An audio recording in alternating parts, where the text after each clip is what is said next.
Hi everyone, it's Pat here. So happy to be doing a Facebook Live today because this has been a really interesting morning, I would say, on Facebook. You know, I pop into Facebook 3 times a day. That's my success habit, if you will. I do it first thing in the morning, I check in at noon, and I check in at the end of the day. 10 to 15 minutes, the timer's on, that's it. I will say there have been a number of posts by my friends that have actually caused me to sit back and laugh out loud. Now that's rare. I'll chuckle a little bit sometimes, but to laugh out loud, there's been some good stuff there, particularly about the weather, because that seems to be the topic these days. Secondly, there have been some really great posts on there, and the one that just came up through the lunch hour was posted by Susan Hyatt.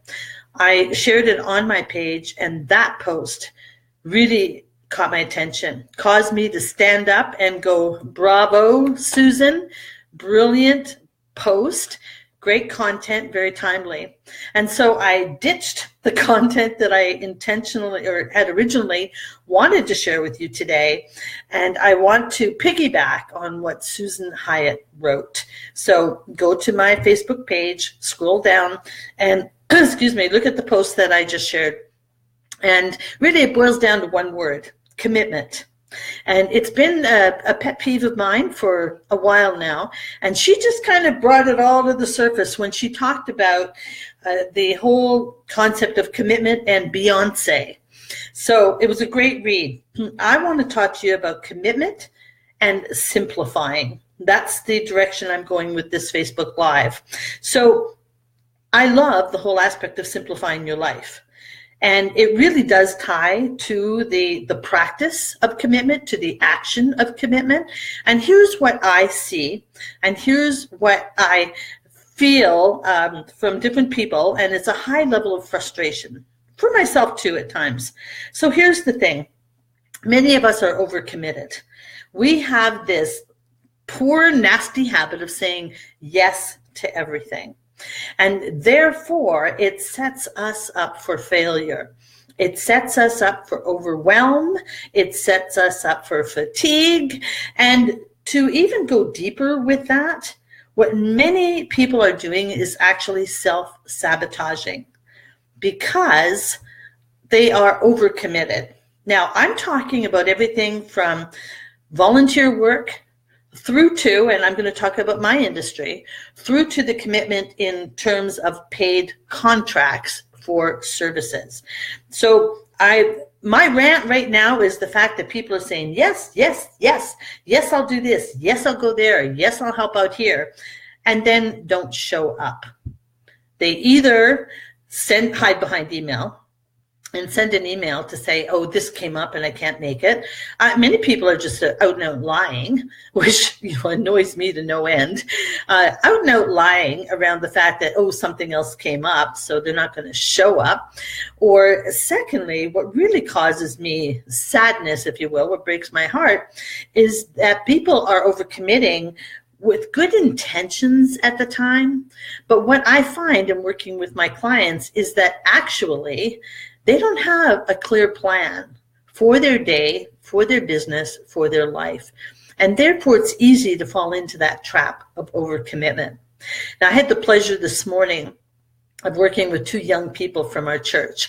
I'm part of the leadership development program. So 2 of the leadership interns came here, and I had the privilege and the honor of spending 2 hours with them to talk to them about living by intent, living with purpose. And once you've got clarity on that, it's easy to say no to certain things. Then when I go back to the topic of people being overcommitted, it's because you don't have a plan. You clearly and simply don't have a plan for your day. You don't have a plan for your life. You don't have a plan for your business.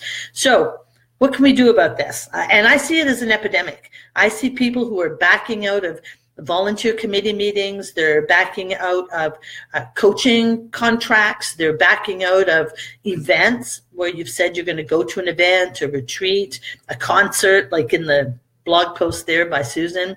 Backing out. What does that say to the world? What does it say to your world? And more importantly, you are losing the power of your word and your reputation. So here's what you can do about it. Here are my simple tips for getting past that. First of all, why did you commit? Always come back to that question. What prompted you in the first place to say yes? Was it guilt? And I know that's a big one for many women. Was it guilt? Was there an expectation? Perhaps there was some peer pressure and you were in a group and felt that you needed to say yes to something. Is it simply fear of missing out on something?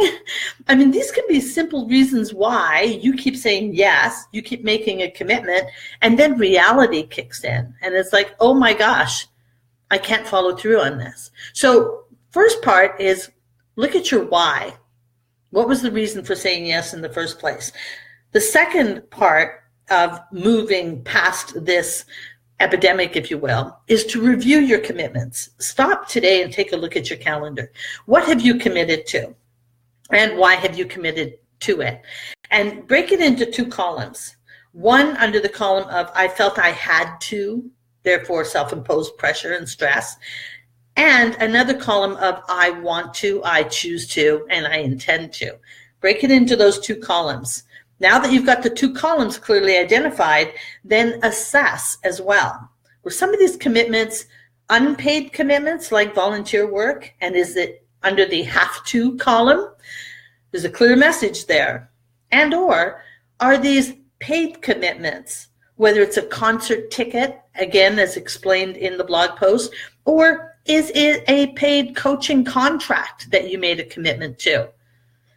Take a look at that and really assess then the paid versus the free.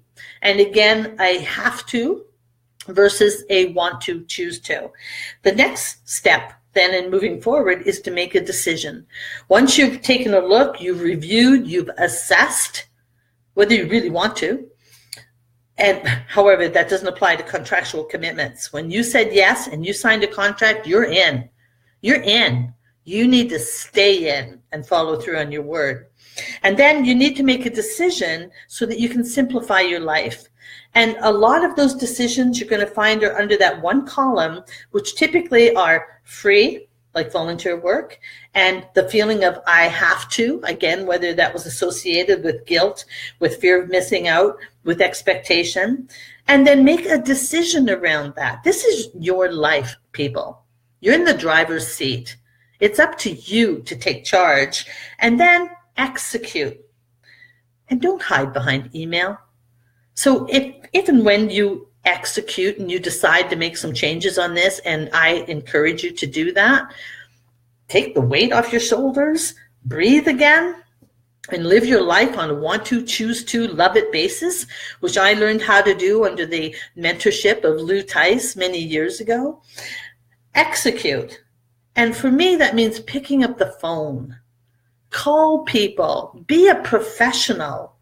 And you don't need to make a ton of excuses. Just clearly explain the why for the call, and then actually follow up with a thank you card for the invitation to be involved and be included in the first place.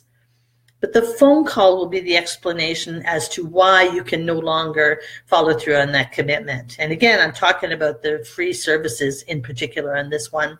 So those are my key points. Like I said, Susan, your blog post really is like, just hit me here. I stood up and went, yeah, bravo. This is an epidemic for people who do not follow through on their word. Don't be one of them. You're better than that.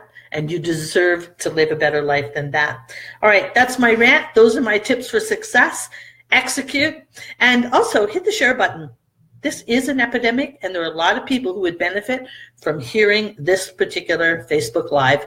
Thanks for being here, everyone.